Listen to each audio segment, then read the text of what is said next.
If you're struggling to lose weight, you've probably heard about weight loss medications like Wegovy or Zepbound, and you might be wondering if they're right for you. Meet PlushCare, a leading telehealth provider with doctors who are there for you day and night to partner with you in your weight loss journey.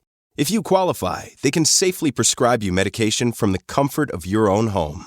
To get started, visit plushcare.com/weightloss. That's plushcare.com/weightloss. plushcare.com/weightloss. Okay, estoy listo. Let's do this. Great, thank you. Just checking the levels quickly. Let's testing. 1, 2, 3. 1, 2, 3. All good. Testing. We're all testing. I am here with Drew, and he's testing my brain. Life is testing. Okay, Sha-la-la-la-la. crack on. Sha-la. What was that song we couldn't stop singing last time? Oh, God, remember? don't Stuck remind in me. our mind. It was a total, Yeah. ¿cómo se dice? Earworm, is it? Yes, so I'm going to By the way- begin by just saying thank you for agreeing to be part of the study. Oh, did I agree to be part of this study? You did, yes. I'm joking. Relax. Oh, great. So you know I'm doing a psychological study of the crew here on the base for Keone Industries to help them understand and improve base life during winter, and also to help facilitate and integrate the crew's well-being into their future projects. Take a breath, man. Thank you.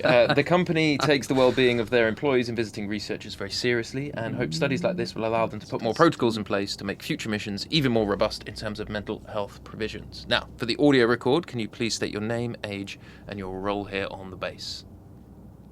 Felipe. Oh, you're done? Yes, Yeah, yes. okay. Can you state your name, age, and role here on the base? Of course.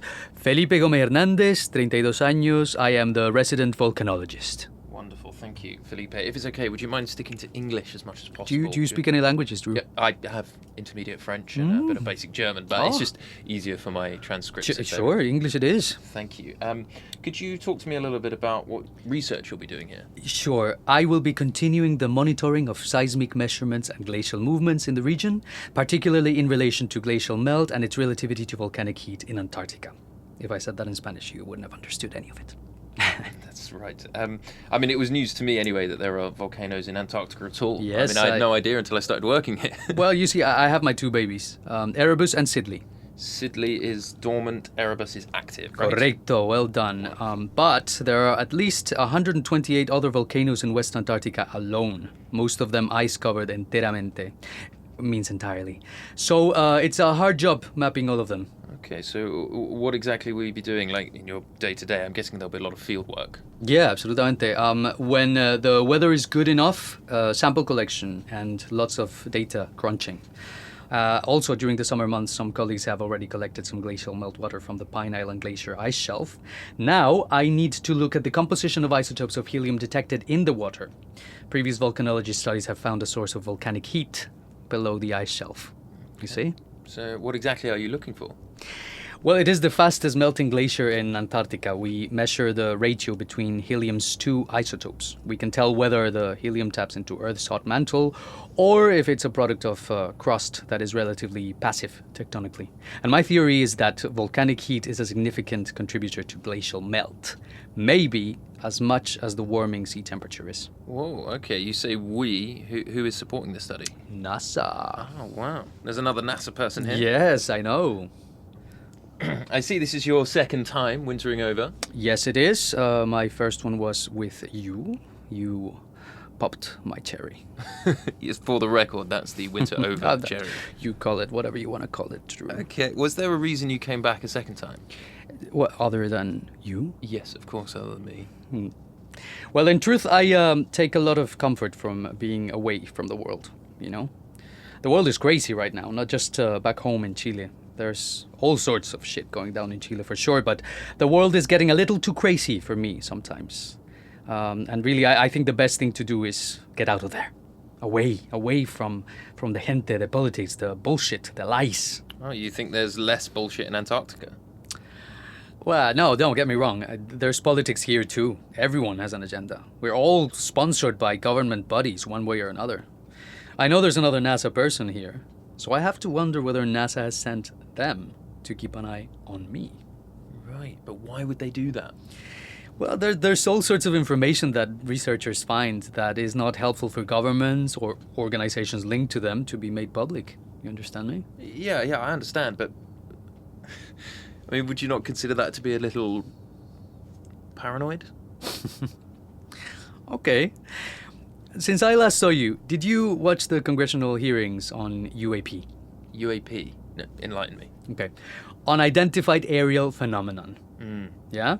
A U.S. intelligence official told Congress there is no doubt, sin duda, the government is possessing UAPs. Right. Yeah? Over 40 witnesses, 40, testified to this. The Pentagon have a program repairing UAP. They are collecting non-human biological samples, but all whistleblowers have been silenced. Now, these are pilots flying commercial planes, fighter pilots in the military who have seen things, reported and not believed. And this is happening everywhere. Okay, sorry, I think we've just lost our way a little bit here. We've gone from volcanoes to UFOs. It's not UFOs, UAP. Yes, It's sorry, a difference. Right, yeah. But I do remember last time when we wintered over, you were on this whole JFK thing. Is that still The a thing? massive Yeah. CIA cover-up. Yeah, of course, same thing. You see, it doesn't stop. You only have to see what we're told by mainstream media to know everything is filtered by what the government wants you to think. But And to that- what purpose? To their own purpose. I just find it extraordinary that a scientist like yourself, and you have studied science, Yeah, right? physical geography. Physical geography, right? So how the world is composed, how it works, Mm. the mechanics of it. I'm just fascinated to see how that sits alongside conspiracy theories. Well, I prefer to call them alternative discoveries. Okay. Yeah, because conspiracy theorists is demeaning. We're constantly discovering new truths. That's a fact in science, in particular. 1 minute the world was entirely believed to be flat. Well, yes, you know? but we know and it's there's- not flat. Right. Well done. Good. But we also think ice melt at the polar caps is to do mainly with global warming. And now we see how much input volcanic activity has. That's your research, right? And your research will be scientifically proven. Non-human biologics have been scientifically proven, but not reported in mainstream media. The entry point of Lee Harvey Oswald's bullet has been scientifically proven, but not reported. In many ways, the internet has been revolutionary and wholly democratic in opening up new channels of alternative discoveries. Yeah, but the- okay, I'm not going to win this argument. it's not, Drew, it's not an argument. You can only draw conclusions when you have all the information available to you. And discounting information because it doesn't fit in with the conclusion that you want to draw, that, my friend, that is unscientific. Yeah, I know. I hear what you're saying, but scientists get rid Yeah. of outliers in their studies, anomalies. They do that Well, all exactly, the time. that's my point. But they shouldn't. Okay.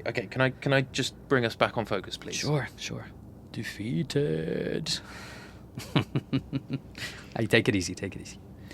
Right. So what do you do to prepare for your time here? Okay, we're back to boring questions, aren't we? Right. No. Well, I don't do very much. This time last year, for example, I just climbed Everest. Just casually climbed Everest. Yeah, That's pretty just, cool. You know, it was very cool. How was that experience? Crazy. Busy. Oh, Dios mío. We waited for hours on the ridge to get to the peak. The conditions were mad. We never thought we were going to leave base camp. And then, amazing. Clear, a little bit of wind, but blue sky, perfect visibility. But then what happened is everyone went for the climb at the same time. It was like fucking New Year's Eve party. You could not move. So you think that's preparation in a way? Yeah, you know, the cold, the snow, for sure. But the way you're so dependent on the weather, it becomes part of you. You get obsessed with it because you've spent all this time and money, of course, it's not cheap, to work towards something, and everything can be totally fucked up by the wind. A storm, that's it. And there's obviously danger. So you think being here is dangerous?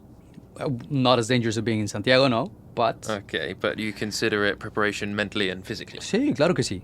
But so much that I do is good preparation anyway. You know, free running? Are you still doing that? Yeah, hell yeah. Always new buildings to jump around back home, baby. Like Spider-Man? Nah, Spider-Man cheats. I know he has, ¿cómo se dice? The araña, the webs. Ah, yes, so the web. It's cheating, man. Yes. So what are you most looking forward to during winter? I guess all of it. And none of it. You know, getting away from all the war, all the shit, the mainstream press, and going into the field. Looking at the stars. The UAP? Quizá, maybe. Yeah. Anything you're least looking forward to? No. Nada, nothing. Nothing. No, nothing worries you about your time here? Maybe that the world falls apart while we're here, you know, like we emerge after 6 months and there's been a nuclear war. Donald Trump gave the secret locations of nuclear subs away. Who knows where that information has landed? Do you think that's likely to happen? Now, that did happen, Drew. Sure. I've only got you for a little bit, so we're just gonna. Do you mind if I move on? We still have a lot of time. You didn't. All winter. Yes. You didn't complete your Myers-Briggs test. Yeah, no fucking way. Right. Can you tell me why? I mean, you don't have to, Well, but it's voluntary. yeah, but it forms part of your contract with Keone, you know, whilst you're a visitor on the base. But I certainly can't and will not. No, force the you truth to is I will do it. never take part in any kind of diagnostic testing. I mean, those DNA testing sites, have you seen them? They're totally unregulated. A number of them have been hacked as well. And then everyone has your genome to hand? What to what? Fuck up your insurance, your pension? Maybe clone you one day? But this is my thing. You're talking about something. No, but you're evaluating my DNA mind. test. This is what I mean. No. The way my brain works, that's what you evaluate. I know these tests. Come on, Drew. Okay, but you filled I'm out the not medical form, all right? Do you have a problem with the medical form? No, but why? But there are things Jasleen may need to know in case of a medical emergency. I have no problem with that. No, it's different. Understood. It says you tend not to sleep very much, 3 to 4 hours. I mean, is that enough? It has to be. I mean, have you ever spoken to anyone about your sleep, or rather lack of it? No, because the only person it ever bothered was my mother. I'd climb out of my cot and switch on the television. Wake everyone up at 2 a.m. Probably good you're not sharing a room then. Ah, yes. Good thing about wintertime. My own room. Have you ever had your bloods checked? I mean, there might be certain hormones, and melatonin is very important. No, por especially Dios, during the why winter. would I get my blood analyzed when I know there's nothing wrong? Fair enough. Do I get to ask you questions now? No, I think I think we're at the end now. That's it? Okay, yeah. You know what, Drew, I'm sorry for saying this. I don't want to come across as too direct or anything, but you come across to me a little too trusting. Really? Yeah. You need to educate yourself, man. You can't just follow the herd and do everything people are always telling you or believe everything you say.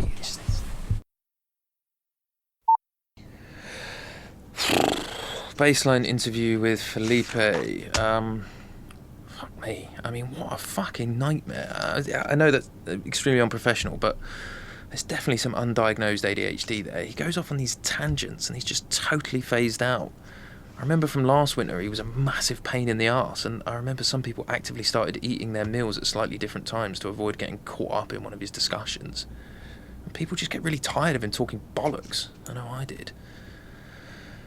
I might be way off, but I'm wondering if his attachment to conspiracy theories is linked to him being born in the shadow of Pinochet. I mean, we know that countries that lose their former belief systems, their leadership structure, however bad, they tend to create this vacuum for conspiracies, no matter how chaotic they are.